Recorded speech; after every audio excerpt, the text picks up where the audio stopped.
Hello दोस्तों, GK के important questions के एक और वीडियो के साथ स्वागत है आपका हमारे चैनल ऑनलाइन जीके मंच में। दोस्तों, इस वीडियो में जीके के जो भी क्वेश्चंस दिए गए हैं ये आपके आने वाले सभी एग्जाम के लिए काफ़ी ही इम्पोर्टेंट हैं, तो आप पूरा वीडियो देखें बिना स्किप किए। तो दोस्तों, आज के वीडियो का पहला सवाल है, विश्व व्यापार संगठन को पहले क्या कहते थे, यानी कि किस नाम से हम WTO को पहले जानते थे। तो WTO जो है इसको हम पहले गैट नाम से जानते थे, और ये जो गैट है इसका फुल फॉर्म होता है general agreement on tariffs and trade. और ये जो WTO है इसकी स्थापना हुई थी 1 जनवरी 1995 को। ये काफ़ी इंपॉर्टेंट है और आपको याद रखना है कि इसकी स्थापना कब हुई, तो 1 जनवरी 1995 को। और इसका अगर काम पूछा जाए कि इसका काम क्या है, तो यह अंतर्राष्ट्रीय स्तर पर जो बहुपक्षीय व्यापार होता है उसको यह बढ़ावा देने का काम करता है। और ये काफ़ी इम्पोर्टेंट एक अंतर्राष्ट्रीय संस्था है। तो इसके मुख्यालय के बारे में भी बार बार एग्जाम में पूछा जाता है कि WTO का मुख्यालय कहाँ पर है। तो इसका मुख्यालय है जेनेवा में, तो इसे भी याद रखना आपको साथ में। नेक्स्ट क्वेश्चन देखते हैं दोस्तों, कामाख्या मंदिर भारत के किस राज्य में स्थित है। तो ये जो कामाख्या मंदिर है यह स्थित है असम में। और यह असम के किस राज्य में स्थित है, तो यह गुवाहाटी में स्थित है और यह नीलांचल पर्वत पर स्थित है। ठीक है, तो इन तीनों को याद रखें। अगला सवाल देखते हैं, सर सीवी रमन को उनके किस प्रयोग के लिए नोबेल पुरस्कार प्रदान किया गया था। तो ये जो सीवी रमन है इनको नोबेल पुरस्कार मिला था 1930 में, और यह नोबेल पुरस्कार मिला था इन्हें भौतिकी के क्षेत्र में। और यह इनके प्रकाश का जो प्रकीर्णन है उस पर इन्होंने प्रयोग किया था, उसी के लिए मिला था। तो ऑप्शन बी राइट आंसर है। नेक्स्ट क्वेश्चन है, डेल्टोनिज्म एक प्रकार की वर्णांधता है। इस बीमारी में रोगी जो है वह कौन सा रंग नहीं देख पाता है। तो ये जो डेल्टोनिज्म है यह कलर ब्लाइंडनेस है, और इसमें जो रोगी है वह लाल, नीला और हरा, ये जो तीनों रंग हैं इनमें वह भेद यानी कि अंतर नहीं कर पाता है कि कौन सा कौन रंग है। तो यहाँ पर राइट आंसर कौन सा हो जाएगा, तो ऑप्शन डी उपर्युक्त सभी। पेट्रोलॉजी किसका अध्ययन है।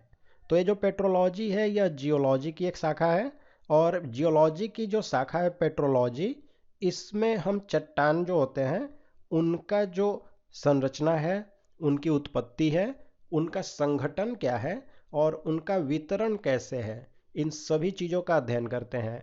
तो यहाँ पर पूछ रहा है कि पेट्रोलॉजी किसका अध्ययन है, तो चट्टानों का अध्ययन है। ठीक है, नेक्स्ट क्वेश्चन देख लें, भारत के दूसरे मुख्य चुनाव आयुक्त कौन थे।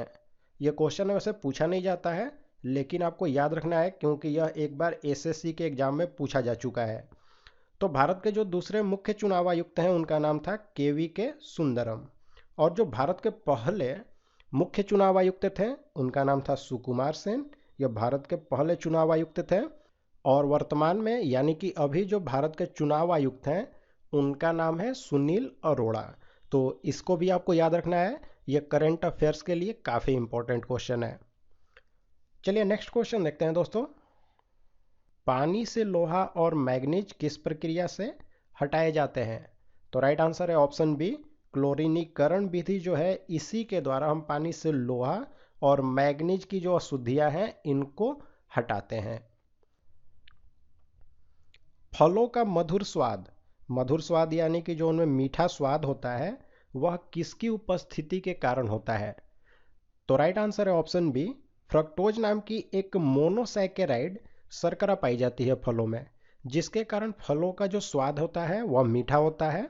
और यह जो फ्रक्टोज है यह हमारी प्रकृति में पाई जाने वाली सबसे मीठी शर्करा होती है। तो ये क्वेश्चन पूछा गया है कि प्रकृति में पाई जाने वाली सबसे मीठी शर्करा कौन सी है, तो वह है फ्रक्टोज। और ये जो माल्टोज है यह अनाज में उपस्थित शर्करा होती है, और लैक्टोज जो है यह दूध में उपस्थित शर्करा होती है। तो ये तीनों जो है काफ़ी इंपॉर्टेंट है और तीनों आपको याद रखने हैं। चलिए अगला सवाल देखते हैं, भारत में सबसे पुराना चर्च कहाँ पर स्थित है। तो भारत का जो सबसे पुराना चर्च है उसका नाम है सेंट थॉमस चर्च, और यह जो सेंट थॉमस चर्च है यह स्थित है केरल में, तो केरल राइट आंसर है। निम्न में से विश्व का सबसे बड़ा खनन पतन कौन सा है? तो जो विश्व का सबसे बड़ा खनन पतन है वह स्थित है ऑस्ट्रेलिया में, और इस पतन का नाम है हेडलैंड। ठीक है। अगर आपसे पूछा जाए कि ये जो हेडलैंड नाम का पतन है जो कि विश्व का सबसे बड़ा खनन पतन है, यहाँ से किस चीज़ का निर्यात किया जाता है? तो जो लौह अयस्क है उसी का निर्यात यहाँ से मुख्य रूप से किया जाता है। ठीक है। चलिए अगला सवाल देख लेते हैं। प्रकाश वर्ष किसकी इकाई होती है?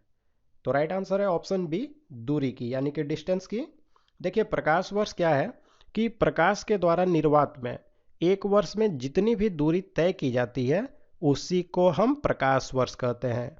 और यह खगोलीय दूरी यानी कि बहुत लंबी दूरी को मापने के लिए इसका इस्तेमाल किया जाता है। सवाल यह भी आता है कि एक प्रकाश वर्ष में कितना किलोमीटर या मीटर होता है? तो एक प्रकाश वर्ष में 9.46 इंटू 10⁻15 मीटर होता है, तो इसे भी याद रखना है। चलिए अगला सवाल देख लेते हैं। नेशनल स्कूल ऑफ ड्रामा किस शहर में स्थित है? तो ये जो नेशनल स्कूल ऑफ ड्रामा है यह स्थित है नई दिल्ली में, और इसकी स्थापना शुरुआत में की गई थी संगीत नाटक अकादमी जो है उसके द्वारा 1959 ईस्वी में, लेकिन 1975 में यह एक स्वायत्त संस्था बन गई। ठीक है। नाइट्रोजन किसका अनिवार्य घटक होता है? तो राइट आंसर है ऑप्शन बी, प्रोटीन जो होता है उसी का एक अनिवार्य घटक होता है। देखिए प्रोटीन जो होता है उसका आणविक यौगिक जो होता है वह मुख्य रूप से कार्बन, हाइड्रोजन, ऑक्सीजन और नाइट्रोजन इन चार का बना होता है। तो यहाँ पर पूछ रहा है कि नाइट्रोजन किसका अनिवार्य घटक है? तो नाइट्रोजन प्रोटीन का एक अनिवार्य घटक होता है। ठीक है। अगला सवाल देखते हैं। भारतीय राष्ट्रीय कांग्रेस के प्रथम मुस्लिम अध्यक्ष कौन थे? तो भारतीय राष्ट्रीय कांग्रेस के जो पहले मुस्लिम अध्यक्ष थे वह 1887 में जो मद्रास में कांग्रेस का अधिवेशन हुआ था जो कि तीसरा अधिवेशन था, इसी में चुने गए थे, और इनका नाम था बदरुद्दीन तैयब जी। तो ऑप्शन डी राइट आंसर है। अगला सवाल देखते हैं। भारत में बीबी का मकबरा कहाँ पर स्थित है? तो राइट आंसर है ऑप्शन बी, औरंगाबाद जो कि महाराष्ट्र में स्थित है। और ये जो बीबी का मकबरा है इसे बनवाया था औरंगजेब ने अपनी जो पहली पत्नी थी दिलरास बानो बेगम उसी की याद में कराया था। ठीक है। और ये जो बीबी का मकबरा है इससे ताजमहल का फूहड़ नकल भी कहा जाता है, तो इसे भी ध्यान में रखें। नेक्स्ट क्वेश्चन देखते हैं। हमारे शरीर में कुल कितनी मांसपेशियां होती हैं? तो हमारे शरीर में लगभग जो मांसपेशियों की संख्या है यानी मसल्स की जो संख्या है वह 556 यानी कि 656 है, तो ऑप्शन बी राइट आंसर है। अगला सवाल देखें। एक बाइट बनता है, तो एक बाइट जो है वह 8 बीट से मिलकर के बना होता है, और यह जो बीट शब्द है इसका फुल फॉर्म होता है बाइनरी डिजिट, यानी कि बीट जो शब्द है वह बाइनरी डिजिट का शॉर्ट फॉर्म है। तो एग्जाम में सवाल यह भी आता है कि बीट का फुल फॉर्म क्या होता है, तो वहाँ पर आपको राइट आंसर चुनना होगा बाइनरी डिजिट।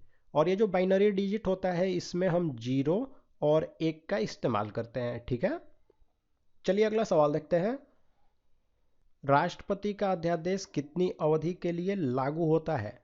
तो जो राष्ट्रपति होता है वह अध्यादेश अनुच्छेद 123 के अनुसार जारी करता है, और यह जो अध्यादेश है वह राष्ट्रपति तभी जारी कर सकता है जबकि संसद का कोई सत्र न हो, और यह जो अध्यादेश है यह 6 महीने तक लागू रह सकता है।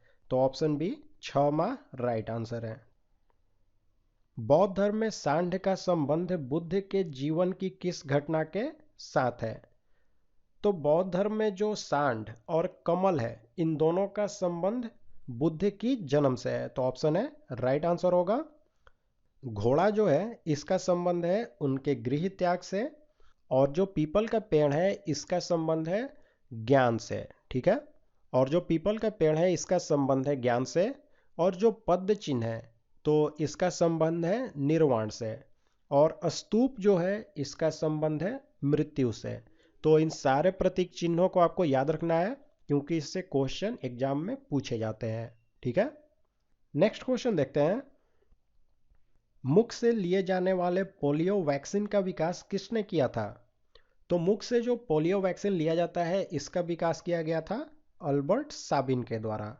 लेकिन अगर पूछे कि पोलियो वैक्सीन का विकास सबसे पहले किसने किया, तो यह किया था जोनास साल्क ने। तो दोनों को ध्यान में रखना है। नेक्स्ट क्वेश्चन है दोस्तों, रेक्टिफायर्स का उपयोग किसे कन्वर्ट करने के लिए किया जाता है? तो रेक्टिफायर जो होते हैं उसका उपयोग हम करते हैं एसी करंट जो है उसको डीसी में बदलने के लिए। निम्न में से किनका उत्पादन खरीफ के मौसम में नहीं किया जाता है? तो खरीफ के मौसम में जौ और सरसों जो है इनका उत्पादन नहीं होता है। इनका जो उत्पादन है वह रबी के मौसम में होता है। ठीक है, भारतीय संविधान में राज्य नीति के निदेशक सिद्धांत किस देश के संविधान से लिए गए थे? तो दोस्तों ये जो क्वेश्चन है ये काफ़ी मोस्ट इंपॉर्टेंट क्वेश्चन है और ये बहुत बार एसएससी और रेलवे के एग्जाम में रिपीट हुआ है।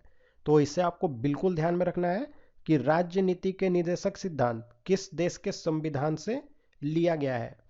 तो यह लिया गया है आयरलैंड के संविधान से। ठीक है, अगर आपसे पूछे कि यह हमारे संविधान में किस अनुच्छेद में है, तो राज्य नीति के जो निदेशक सिद्धांत है यह अनुच्छेद 36 से अनुच्छेद 51 के बीच में है। तो इन्हें भी याद रखना है। किसी वस्तु के पूर्ति प्रत्यक्ष रूप से निर्भर नहीं करती है। ठीक है, तो जो प्रौद्योगिकी होती है उस वस्तु के उत्पादन में उस पर जो उसकी प्रत्यक्ष पूर्ति होती है वह निर्भर नहीं करती है, बाकी लागत पर, मांग पर और कीमत पर, इन तीनों पर निर्भर करती है। चलिए अगला सवाल देखते हैं। मैरी क्यूरी को 2 नोबेल पुरस्कार किन श्रेणियों के मिले थे? तो मैरी क्यूरी जो है इनको नोबेल पुरस्कार मिला था भौतिकी और रसायन, इन दोनों क्षेत्रों में। देखिए जो मैरी क्यूरी हैं इनको जो पहला नोबेल पुरस्कार है वह भौतिकी के क्षेत्र में 1903 में मिला था और यह मिला था उनको रेडियो एक्टिविटी जो है उसकी खोज के लिए। और जो दूसरा उनको नोबेल पुरस्कार था वह मिला था 1911 में रसायन के क्षेत्र में, और यह जो नोबेल पुरस्कार है वह उनको मिला था रेडियम के शुद्धिकरण के लिए। तो दोस्तों यहाँ पर हमने जीके के कुछ इंपॉर्टेंट क्वेश्चंस देखे। अब आप लाइक और कमेंट करके हमें ज़रूर बताएं कि आपको ये वीडियो कैसा लगा। और साथ ही में दोस्तों अगर आप हमारे चैनल पर नए हैं तो हमारे चैनल को सब्सक्राइब करें और जो बेल बटन का आइकन है उसे भी प्रेस कर दें, जिससे इसी तरह के जनरल नॉलेज के वीडियो आपको मिलते रहें और कोई भी वीडियो आपसे मिस ना हो।